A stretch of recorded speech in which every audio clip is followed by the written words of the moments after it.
ఎక్కడి వరకు వచ్చాం? ఏ కాన్ఫిగరేషన్ వరకు చేసామండి? సార్ పోస్టింగ్స్ చేయాలి సార్. కాన్ఫిగరేషన్స్ అన్నీ అయినాయి సార్. పోస్టింగ్స్ చేయాలండి. క్రియేట్ క్యాష్ జనరల్ కదా! FBCJ sir. FBCJకెళ్ళండి. ఎవరన్నా యాడ్ చేయండి. ఎవరన్నా ఒకళ్ళు యాడ్ చేయండి పాపం.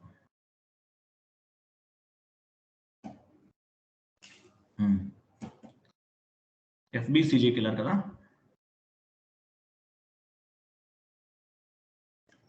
Yes sir. Correct sir. FBCJకొచ్చారు కదా! ఓకే. సో, ఇప్పుడు మీరు ఏం చేస్తారంటే FBCJకొచ్చిన తర్వాత ఓకే. ఇక్కడ ఒకసారి చూడండి. మీకు ఇక్కడ కొన్ని ఆప్షన్స్ కనిపిస్తున్నాయండి. మీరు యాక్చువల్‌గా కంపెనీ కోడ్ ఏదైనా చేంజ్ చేసుకోవాలనుకోండి. అక్కడ మీరు చూడండి పెట్టి క్యాష్ ఉంది. పక్కనే ఒక ఆప్షన్ చూడండి. దానికి పక్కనే అక్కడ పైన క్యాష్ జనరల్ పెట్టి క్యాష్ రైట్ సైడ్ చూసారా? అక్కడ చేంజ్ చేసుకోవాలంటే చేంజ్ చేసుకోవచ్చండి. మీరు కంపెనీ కోడ్ గాని ఏదైనా చేంజ్ చేసుకోవాలంటే అక్కడ క్లిక్ చేసి మనం చేంజ్ చేసుకోవచ్చు. కంపెనీ కోడ్ అవి చేంజ్ చేసుకోవచ్చు. తర్వాత పైన చూడండి మనకి డే, వీక్, కరెంట్ పీరియడ్ ఉంది కదా! సో, పెట్టి క్యాష్ అనేది మీరు ఎట్లా తీసుకుంటారు? డే బై డే బేస్ తీసుకుంటున్నారా? వీక్ బేసిస్ తీసుకుంటున్నారా? లేకపోతే కరెంట్ పీరియడ్ బేస్‌గా చేసుకొని తీసుకుంటున్నారా? అనేది ఇక్కడ ఇవ్వాలండి మీరు. ఓకే. తర్వాత చూడండి రైట్ సైడ్ చూడండి ఓపెనింగ్ బ్యాలెన్స్, క్లోజింగ్ బ్యాలెన్స్‌ని చూడండి. ఓపెనింగ్ బ్యాలెన్స్ అంటే బ్యాలెన్స్ అమౌంట్ ఎంత రిసీవ్ చేసుకున్నారు? బ్యాంక్ నుంచి ఎంత విత్‌డ్రా చేశారు? అట్లాగే బ్యాలెన్స్ ఎంతుంది? క్లోజింగ్ బ్యాలెన్స్ ఎంతుంది? స్టార్టింగ్ ఓపెనింగ్ బ్యాలెన్స్ ఎంతుంది? మొత్తం కూడా మనం ఇక్కడ చూసుకోవచ్చు. మొత్తం కూడా ఇక్కడ చెక్ చేసుకోవచ్చండి. ఓకే. బ్యాలెన్స్ ఎంత ఉంది? ఎంత రిమూవ్ చేసుకోవచ్చు? ఎంత చేసుకోవచ్చు అనేది మనం ఇక్కడ చెక్ చేసుకోవచ్చు. సో, పెట్టి క్యాషియర్ అని ఆయన ఉంటారు ఒకాయన. ఆయన ఏం చేస్తారు? డే బై డే లేకపోతే డే బై డే ప్రాసెస్ అవ్వచ్చు, వీక్ బేసిస్ అవ్వచ్చు, లేకపోతే పీరియడ్ బేస్ అవ్వచ్చు. ఏ బేస్ మీదనైనా చేసుకొని కొంత అమౌంట్ అనేది బ్యాంక్ నుంచి విత్‌డ్రా చేస్తాడు. సో, విత్‌డ్రా చేసిన తర్వాత ఎలా చేస్తాడు ఏంటనేది చూద్దాము. ఫస్ట్ వచ్చేసి మనము డే బేస్‌గా చేద్దాం. టుడే ఉంది కదా! పైన టుడే మీద క్లిక్ చేయండి. టుడే క్లిక్ చేయండి. టుడే మీద క్లిక్ చేశారు. క్లిక్ చేసిన తర్వాత అప్పుడు ఏం చేయాలంటే మీరు క్యాష్ రిసిప్ట్‌లోకెళ్ళండి. క్యాష్ రిసిప్ట్ పైన చూడండి. క్యాష్ రిసిప్ట్ క్లిక్ చేయండి అక్కడ. చేశారు కదా! ఇక్కడొచ్చేసి క్యాష్ రిసిప్ట్ మీద క్లిక్ చేశాం కదా! క్యాష్ ట్రాన్స్‌ఫర్ ఫ్రమ్ బ్యాంక్ అనేది డ్రాప్ డౌన్ చేసి జీఎల్ అకౌంట్ తీసుకోండి అక్కడ.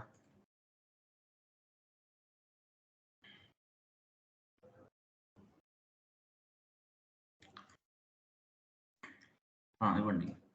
అమౌంట్ ఎంత డ్రా చేశారు? 5,000 10,000 1,00,000 2,00,000 ఎంతో కొంత మీ అమౌంట్ ఇవ్వండి. లాక్స్‌లో ఇవ్వండి. మీ ఇష్టం వచ్చినంత ఇవ్వండి. 1,00,000 అమౌంట్ అనేది విత్‌డ్రా చేశారు. ఓకే.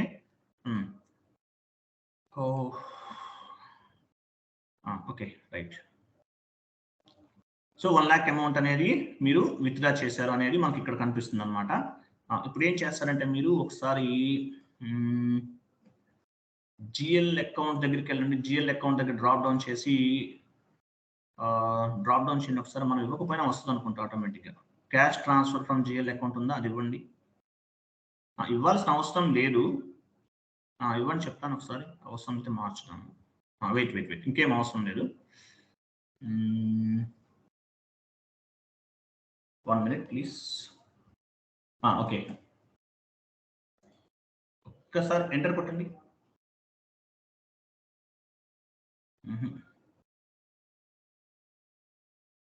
బ్యాక్‌కెళ్ళండి చెప్తాను. బ్యాక్. ఓ పని చేయండి. మీరు లేదు. రాంగ్ చేసాం మనము.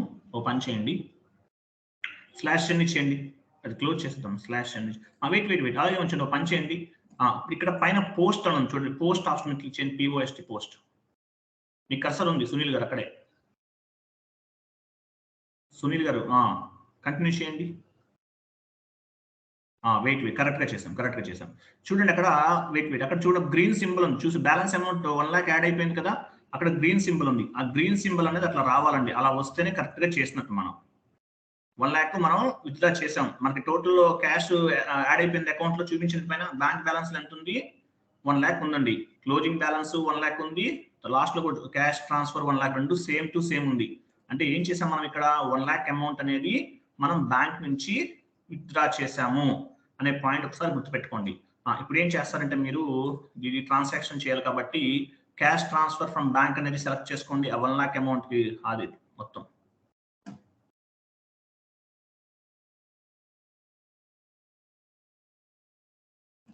ఆ 1 లాక్ అమౌంట్ అనేది సెలెక్ట్ చేసుకోవాలి సునీల్ గారు. సెలెక్ట్ లైనా చేయండి. సార్? ఓకే. ఆ లైన్ మొత్తం సెలెక్ట్ చేయాలి. సెలెక్ట్ చేసాం కదా! కింద చూడండి పోస్ట్ సెట్ అని ఉంది. సెల్ లాస్ట్‌లో. POST post SEL cell. దాని మీద క్లిక్ చేయండి.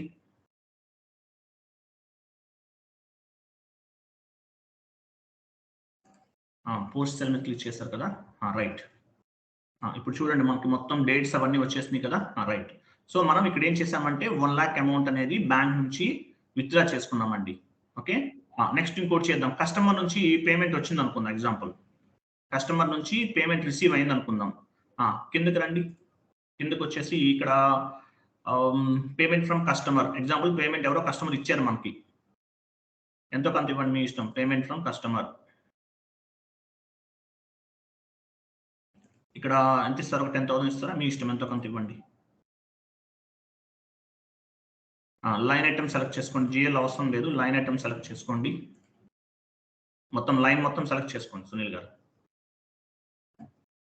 లైన్ మొత్తం సెలెక్ట్ చేసుకొని పోస్ట్ సెట్ SEL లాస్ట్‌లో క్లిక్ చేయండి. కస్టమర్ ఇవ్వాలంట. కస్టమర్‌ని ఇవ్వండి అక్కడ. కస్టమర్. డ్రాప్ డౌన్ చేసి ఏ కస్టమర్ దగ్గర నుంచి కస్టమర్ నేమ్ కాదండి. డ్రాప్ డౌన్ చేసి ఒక కస్టమర్ తీసుకోండి. మన దగ్గర కస్టమర్స్ ఉన్నారు కదా కొంతమంది.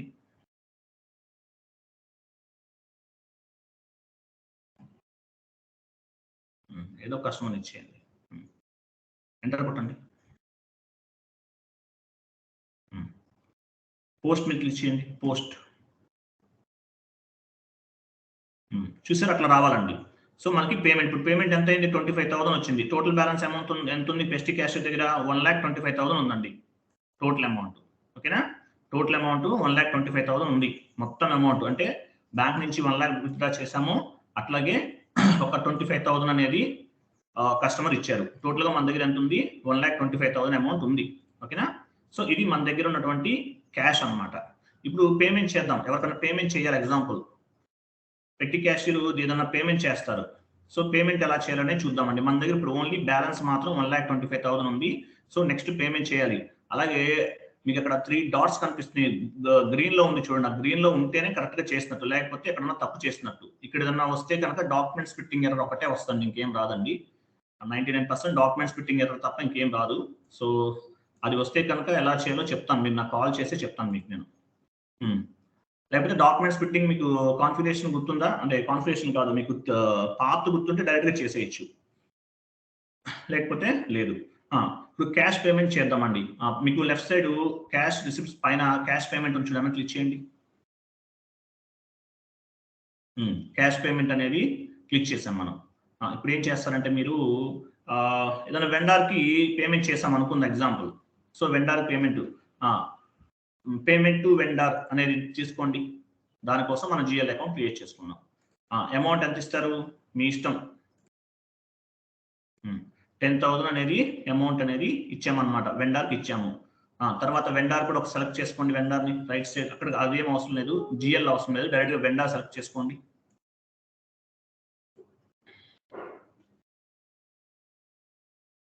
ఏదైనా ఒక వెండార్‌ని సెలెక్ట్ చేసుకోండి. వెండార్‌కి ఏదైనా పేమెంట్ చేసాం మనం. ఓకే. ఇప్పుడు ఆ లైన్ మొత్తం సెలెక్ట్ చేసుకోండి. సో, లైన్ మొత్తం సెలెక్ట్ చేసుకున్నాము. Post set. కంటిన్యూ చేయండి. పాన్ కార్డ్ నంబర్ లేదంట వెండార్‌కి. కంటిన్యూ చేయండి ఏం కాదు. ఎంటర్ కొట్టండి మళ్ళీ. ఓ పని చేయండి. ఈ వెండార్‌ని తీసేసి ఇంకొక వెండార్ ఇవ్వండి. పాన్ కార్డ్ నంబర్ లేదంటుంది అవ్వదు అందువల్ల.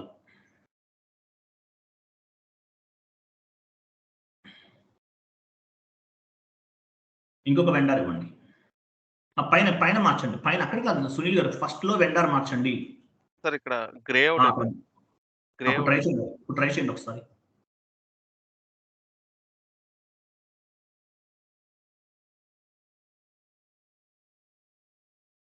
No action sir. అది గ్రే అవుట్ అయిపోయింది. ఇప్పుడు అవ్వకపోతే రాదది. ఇప్పుడు మళ్ళీ. మీరు వెండార్ చేంజ్ చేయలేదా?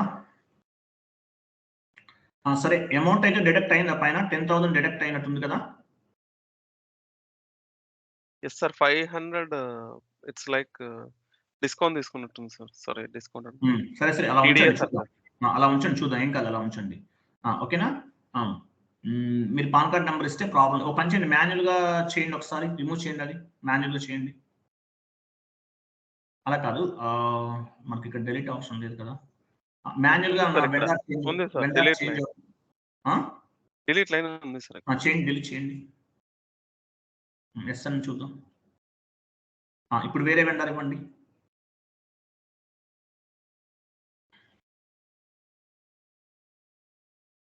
వేరే వెండరే కదా ఈయన. పేమెంట్ టు వెండర్ అని ఇచ్చారు, ఒక 5 ఇచ్చేసారు, అమౌంట్ ఇచ్చేసారు. వెండర్ నంబర్ ఇవ్వాలి.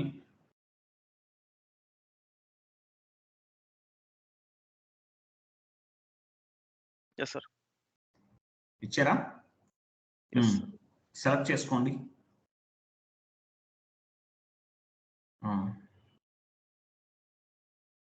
కంటిన్యూ చేయండి. చూసారా, గ్రీన్ లో వచ్చింది, అంటే మనకు కరెక్ట్ గా వచ్చినట్టు అనమాట. ఓకే, మీరు అక్కడ వెండర్ కి పాన్ కార్డ్ నెంబర్ ఇవ్వకపోవడం వల్ల అలా వచ్చిందండి. పాన్ కార్డ్ నెంబర్ ఇస్తే ఆ ప్రాబ్లం ఉండదు. సో వెండర్ కి మామూలుగా కొంత అమౌంట్ అనేది పే చేసాం. ఓకే, తర్వాత మళ్ళీ ఇంకో ట్రాన్సాక్షన్ చేద్దాం. ఏదైనా ఆఫీస్ ఎక్స్పెన్సెస్ చేసామండి, ఆఫీస్ ఎక్స్పెన్సెస్ ఏమన్నా పే చేసాం, అది కూడా తీసుకుందాం. వెళ్ళండి, క్యాష్ పర్చేజ్ ఫర్ ఆఫీస్ సంబంధించి ఏమైనా చేస్తాం కదా, క్యాష్ పర్చేజ్ అని రాయండి. తీసుకోండి, cash purchase of office material ఏదైనా తీసుకుందాం.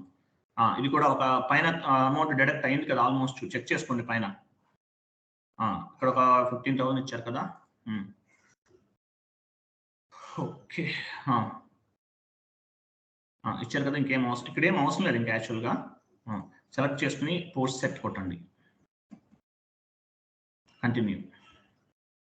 ఓకే, చూసారా పైన అమౌంట్ చూసారా, మనకి ఎంత ఎక్స్పెన్సెస్, బ్యాలెన్స్ అమౌంట్ ఎంత ఉందో చూపిస్తుంది చూడండి. క్లోజింగ్ 1 lakh ఉంది. టోటల్ అమౌంట్ ఎంత ఎక్స్పెన్సెస్ వాడాము, 25,000 వాడాము. టోటల్ క్యాష్ పేమెంట్స్ 25,000 ఉంది. చెక్ చేసుకోండి జాగ్రత్తగా. బ్యాలెన్స్ అమౌంట్ ఎంత ఉంది, 1 lakh ఉంది. టోటల్ 1,25,000, 25,000 యూజ్ చేసాము. సో 10,000, 1 lakh అనేది ఇంకా బ్యాలెన్స్ అమౌంట్ ఉంది. సో మనం ట్రాన్సాక్షన్స్ అన్ని చేసేసాం. సో ఫైనల్గా ఏం చేస్తాము, ఈ రోజు డే అయిపోయింది, ఓన్లీ టూ ట్రాన్సాక్షన్స్ చేసాం. ఇంకా ఎన్ని ఉంటే అన్ని ట్రాన్సాక్షన్స్ చేసుకుంటాం అనమాట. మీ ఇష్టం, ఎన్ని ఉంటే అని మీరు వాడుకోవచ్చు. సో ఫైనల్గా ఏంటి, ఇక్కడ ట్రాన్సాక్షన్స్ ఏం లేవు కాబట్టి మనము టోటల్ అమౌంట్ అనేది బ్యాంక్ కి ట్రాన్స్ఫర్ చేసేద్దాం. అప్పుడు క్లోజింగ్ బ్యాలెన్స్ అంతా కూడా 0 అయిపోవాలి మనకి. ఓకే, కిందకు వచ్చేసి క్యాష్ డ్రాప్ డౌన్ చేయండి అక్కడ. Sorry, wait. అక్కడే ఉండండి, అదే అక్కడ cash transfer to bank account తీసుకోండి. మనకి బ్యాలెన్స్ అమౌంట్ అనేది 0 అయిపోవాలండి. చాలా సింపుల్ అండి, మనం స్లోగా చెప్పుకుంటున్నాం కాబట్టి మనకు అట్లా ఉంది, ఈజీగానే ఉంటుంది, డోంట్ వరీ. ఇక్కడ ఎంత ట్రాన్స్ఫర్ చేయాలి మనము, 1 lakh ఉంది కదా బ్యాలెన్స్ అమౌంట్, 1 lakh తీసుకోండి. 1 lakh ఇచ్చేసారు, ఇంకేం అవసరం లేదు. సెలెక్ట్ చేసుకోండి, పోస్ట్ సెట్ కొట్టండి, కంటిన్యూ చేయండి. చూసారా, నాట్ ఎస్ఎన్ 0 అయిపోయిందా. సో ఇది ఈ విధంగా మనము క్యాష్ రిసిప్ట్ దగ్గర ఏమో అమౌంట్ అనేది రిసీవ్ చేసుకుంటామండి, క్యాష్ పేమెంట్ దగ్గర పేమెంట్ చేసేస్తాం మొత్తం కూడా. సో ఇక్కడ మనం టోటల్ ట్రాన్సాక్షన్ అంతా కూడా చేసాం. అంటే పేమెంట్ బ్యాంక్ నుంచి విత్డ్రా చేసాము, అలాగే వెండర్ కి కొంత పేమెంట్ చేసాము, తర్వాత క్యాష్ పర్చేజ్ కొంత చేసాము, తర్వాత బ్యాలెన్స్ అమౌంట్ ఎంతైతే ఉందో ఆ అమౌంట్ అంతా కూడా మనం బ్యాంక్ లో డిపాజిట్ చేసాము, గుర్తుపెట్టుకోండి. సో ఫైనల్ గా ఏమైంది, బ్యాలెన్స్ అనేది 0 అయిపోయింది. సో ఒకసారి మనము వీటికి సంబంధించిన స్టేట్మెంట్స్ చూసుకోవాలంటే పైన మనకు ఒక ఆప్షన్ ఉంటుంది చూడండి, printout cash general, print cash general. వెళ్ళండి అక్కడ. చూసారా, మనం చేసిన ట్రాన్సాక్షన్స్ అన్ని మనకు కనిపిస్తున్నాయండి ఇక్కడ. మనం ఏ ట్రాన్సాక్షన్స్ అయితే చేసామో అవన్నీ కూడా కనిపిస్తున్నాయి మనకి ఇక్కడ. క్లియర్ కదా. సో లాస్ట్ లో ఏముంది, 000, లాస్ట్ లో బ్యాలెన్స్ అమౌంట్ 0 ఉంది. అంటే ఏ రోజుకి ఆ రోజు ట్రాన్సాక్షన్స్ అనేవి ఈ విధంగా చెక్ చేసుకోవచ్చు. ఇది టోటల్ గా కంప్లీట్ గా క్యాష్ జనరల్ సంబంధించిన కాన్సెప్ట్ అండి. పెట్టి క్యాష్ ఎట్లా మెయింటైన్ చేస్తారు ఏంటి అనేది మీకు రియల్ టైంలో మీకు ఎండ్ యూజర్స్కి ఏదన్నా చెప్పాల్సి వచ్చినా లేకపోతే మనం కాన్ఫిగరేషన్స్ చేయాల్సి ఉంటుంది, అవన్నీ కూడా మనం ఇక్కడ చేసుకుంటాం. కాబట్టి లాస్ట్ లో ఎంట్రీ ఏదైతే ఉందో అవి ఎండ్ యూజర్ చేసుకుంటారు. లాస్ట్ లో ఉన్న ఎంట్రీ మనం పర్చేజ్ చేయటము, తర్వాత ఇవన్నీ సంబంధించి లాస్ట్ ఫైనల్ కాన్ఫిగరేషన్ ఏదైతే చేసామో ఇది ఒకటి ఎండ్ యూజర్ చేస్తారండి, end user activity. But basic configurations అన్ని కూడా మనమే చేస్తాం. FBCJ లో మాత్రం క్యాష్ జనరల్ క్రియేట్ చేయటము, ఎంట్రీ పోస్ట్ చేయడం అంతా కూడా ఎండ్ యూజర్ కాన్సెప్ట్ అయితే మనం బ్యాక్ ఎండ్ లో చేసే కాన్ఫిగరేషన్స్ అన్ని కూడా మనం చేయాలండి. ఇలా రిపోర్ట్స్ కూడా మనం చెక్ చేసుకుంటామండి. ఇది క్యాష్ జనరల్ కి సంబంధించినటువంటి complete topic. Okay, so proper గా ప్రిపేర్ అవ్వండి. ప్రతి టాపిక్ వైజ్ డాక్యుమెంట్ చదవాలండి. రికార్డింగ్ ఆఫ్ చేసింది 2 minutes. టాపిక్ వైజ్ ఆఫ్ చేయండి.